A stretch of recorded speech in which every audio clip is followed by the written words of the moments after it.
जो नाच चालू। अरुण बिहारी, म्यूजिक छोटे बाबा, भगवान की एंट्री। अरे वाह, नेताजी के फेल पहले बड़े प्रधानमंत्री की एंट्री हो रहा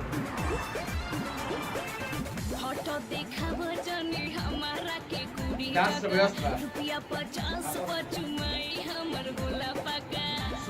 पवन सिंह की एंट्री, ताली बाजे। सोना सिंह की आवाज भी जबरदस्त था, अंदाज भी काफी जियो। गाँव के लोग एकदम जियो। मतलब जो पावर चाहे पावर का। सारा लड़का खुश पड़े।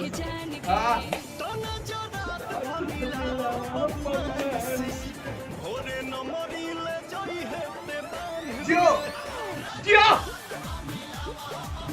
खाली बंदूकें गोली चल। पीछे बंदूक कितना है इन सब। मैं दुनिया खड़ा। सारा गांव के लोग खुश बाटे का है पवन सिंह के एल्बम में देखे। हाँ। जियो आए हाय आंखों मार भाई रुको लो। पीछे मैं लड़का खुश पड़े सर, मालूम निकलने पड़े सर। कवना जिला में तो हर घर होए राजा। Ara hot hot. अरे ये का करी आवो न लूट लो जो वनिया के मजा। मजेदार भाई। मन जाए खाए दूध बहुत ही जबरदस्त मतलब वीडियो लागत है देखने में। खाली दोनों बॉडीगार्ड भी आ गई पवन से पवन सिंह के गाना से ही जबरदस्त था का डांस। ओ मतलब कि जो गाना चाहिए जिसमें डांस है वो टाइप के डांस का। मजेदार बा। एडिटिंग भी ठीक बा। कुछ नया भइल बा देसी चीज। लगन में गाता करी गाना हमारी निकला था। कितना के नोट है? नायका नोट था 50 50 नंबर 100 दिल दिल कोलोए बाबू। यो हाँ जी अच्छा लुक गजब लाग रहा है। लुक के माने के भाई मनु भोगिल बेकाबू। पीछे देखो भले बिल्कुल बोलो। कहानी कोई हो हमसे धान के लाइट कोचिंग खरीदने भी पड़े। ये आजकल जो इफेक्ट चला था बड़ा मजेदार है। जी हो डांस जबरदस्त ये नाम क्या है? स्माइल भी कौन सी तरह करो तो बढ़िया। का जोरा हो ओहो मतलब चल गई वाह बहुत बढ़िया। कहे के लिए जौन भोजपुरिया दर्शक खुदल चाहेले देखल चाहेले सुनल चाहेले गाना में हर चीज हो गया होता है।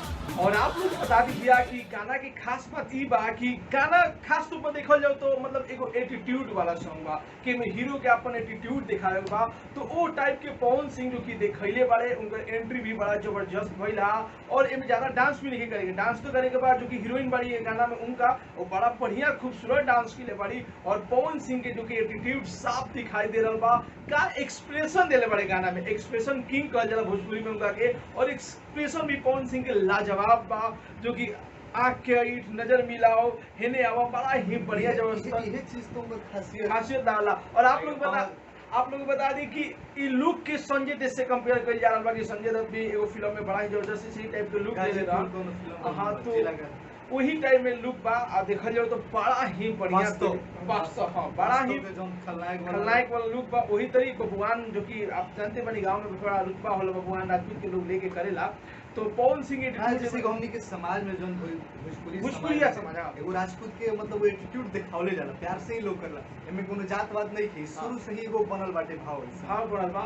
और पवन सिंह के लुक भी बड़ा ही जबरदस्त लागल बा, डांस भी बढ़िया किले बारे। और गाना में जो आप लोग से ये सवाल बा कि अगर पता बा कि आप लोग के हीरोइन के नाम का है मॉडल के नाम का है तो नीचे कमेंट सेक्शन बताएंगे। और साथ ही साथ आप लोग बता दी कि गाना के यदि आप लोग फुल वीडियो देखल चाहते हैं जा पूरा बड़ फिगर में तो ओरिजिनल सॉन्ग के लिंक हम डिस्क्रिप्शन में दे दिल बनी जा। आप लोग जाके उधर से फुल वीडियो देख सकता नहीं जा। पीआरए फिल्म्स भोजपुरी पर गाना के रिलीज कर गई बा। सोना सिंह और पावर स्टार पवन सिंह के मधुर आवाज पर जो गाना के अरुण बिहारी लिखले बड़े, छोटू रावत म्यूजिक दिले बड़े और हमने के वीडियो के आप लोग के साथ ही रिएक्शन करनी जा, आप लोग के साथ ही देखनी जा और वीडियो ही जो कि बड़ा ही कमाल जबरदस्त लागता।